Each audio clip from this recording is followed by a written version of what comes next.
네, 안녕하십니까. 신지식인 정인태입니다. 저는 국립한국복지대학교 특임교수를 역임했습니다. 네, 울릉도 공습경보 총체적으로 불안한 한국. 네, 이 부분에 대해서 말씀을 드리겠습니다. 네, 지금 울릉도에 공습 공보 사이렌 주민이 긴급 대피했다. 네, 이러한 기사가 나오고 있고요. 네, 북한이 사상 첫 NLL 이남으로 탄도미사일 도발을 했다라는 거죠. 네, 울릉도 공습 경보가 이루어졌고요. 남쪽 방향 발사는 사실상 처음이고 총 3발 발사로 한미 공동 훈련에 반발했다. 네, 닷새 만에 탄도 미사일을 도발했고 군은 결코 묵과할 수 없는 도발 단호히 대응하겠다 이렇게 나오고 있는 그러한 정황입니다. 네.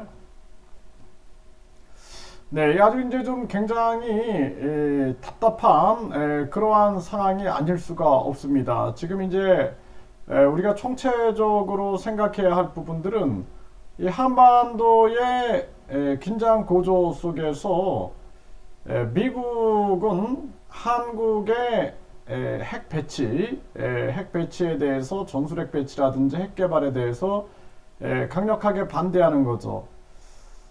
물론 파키스탄이라든지 인도가 핵 개발에 나설 때도 결국에는 핵 기득권 국가들, 핵 기득권 국가들은 절대 그걸 용납하지 않습니다. 그래서 심지어는 미국이 핵 개발을 하고 영국이 핵 개발하겠다라고 했을 때도 미국이 핵 정보를 공유하지 않습니다. 프랑스가 핵 개발한다라고 했을 때도 미국과 영국이 손잡고 막아버립니다. 네, 그게 국제사회의 생리입니다. 그게 기득권을 지키는 거죠, 기득권. 그래서 이 핵 기득권을 지키고 있는 모습인데, 그러다 보니까 한국은 이 안보를 외세에 의존할 수밖에 없는 그러한 정황이 되는 겁니다. 그러니까 이게 굉장히 대한민국에는 치명적인 거죠. 치명적 약점이 되는 거예요, 약점. 그리고 이제 미국이라는 나라는 뒤에서는 뭘 하고 있느냐, 완전히 일방주의를 하게 되는 거죠. 네, 한국은 왜 미국 일방주의에 침묵하는가? 그리고 미중러 대립 강화 분위기에 미국산 무기 판매 급증, 무기 수입이 2배로 증가했다라는 거죠. 네. 이렇게 미국은 이익을 보고 있는 거죠. 거기다가 이제 강달러를 계속 만들어 가면서 메이드 인 아메리카, 바이오도 미국 우선주의, 계속 미국 우선주의로 가는 거죠. 그래서 이 강달러를 이 미국의 연준, 이 사기업은행연합회죠. 이 여기서 결국에는 이 미국의 달러에 대한 기축통화 독점, 기축통화 독점과 4차 산업혁명 독점을 계속 진행하고 있는 겁니다. 그래서 이 미국은 미국 내에서 전쟁이 일어난다 그러면 난리가 날 거예요. 꼭 다른 나라에서 이렇게 전쟁들이 터지게 되죠. 그래서 우크라이나, 러시아. 그래서 이 우크라이나가 나토 가입을 하겠다. 또 푸틴과 이 패권 경쟁. 푸틴이나 또 시진핑이 계속 달러 패권에 도전을 하는 거죠. 도전을.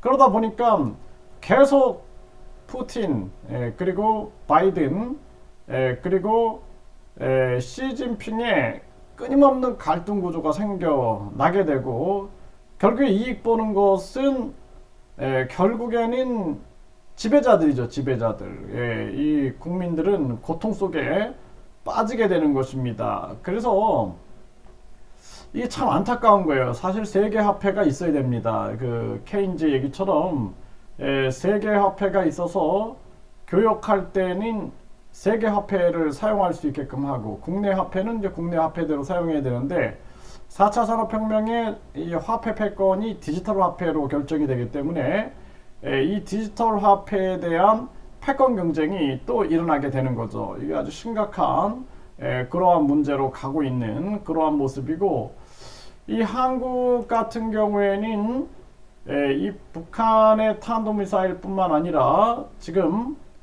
사실상 이 계속 그 안전 참사, 행정 참사 계속 일어나죠. 외교 참사 계속 일어나고 있는데 이게 심각한 문제다라는 것입니다. 그래서 저는 지금 걱정하고 있는 것은 지금 어쨌든 간에 그냥 객관적인 팩트로 우리가 봤을 때 윤 정부가 경험이 없어요. 경험.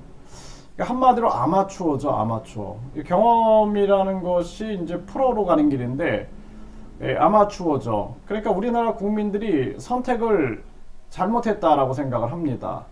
왜냐하면 만약에 우리 국민들이 감정 투표라든지 좌파 우파 논리가 아닌 우리나라를 진정으로 생각한다면 만약에 윤석열이라는 후보를 진정으로 아낀다면은 공부 좀 하고 정치 공부 좀 하고 나중에 출마하세요.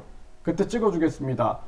이런 얘기를 했어야 되는 건데 공무원만 했던 그러한 윤석열 후보를 대통령으로 뽑아놓고 그리고 나서는 이제 당연히 그 아마추어 리스크가 나타날 수밖에 없는 거죠. 경험이 없으니까.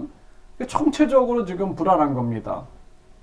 뭐 만 5세를 학교에 입학하겠다 해가지고 계속 교육 참사가 일어날 그러한 정황까지 가고 대통령실을 졸속으로 막 국민들과 함께 논의해서 철저한 계획이 아니라 그냥 밀어붙이기 식으로 옮기면서 많은 돈을 국민의 돈을 사용한다든지 도저히 뭐 상상할 수 없는 일들이 벌어지는 거죠. 그래서 총체적으로 대한민국이 불안하고 이제는 그놈이 그놈이고 그나물의 그 밥이기 때문에 직접 민주정치가 나와야 됩니다. 직접 민주정치. 스위스처럼 국민 10만 명이 동의하면 국민투표에 붙이거든요. 스위스는. 이것처럼 우리나라도 이제는 국민투표제를 활성화시켜야 된다. 그것만이 대한민국의 미래다. 저는 그렇게 보고 있습니다. 아주 이 총체적으로 불안한 대한민국의 현실이 안타깝고요. 그리고 지금 이 상황이 분명하게 덮지 말아야 할 부분들은 이태원 참사입니다. 이태원 참사를 울릉도 공습 경보가 덮어서는 절대 안 된다. 저는 그거 분명하게 말씀드리고 그 이태원 참사에 대해서 명백한 책임 규명을 해야 한다. 이 말씀을 드립니다.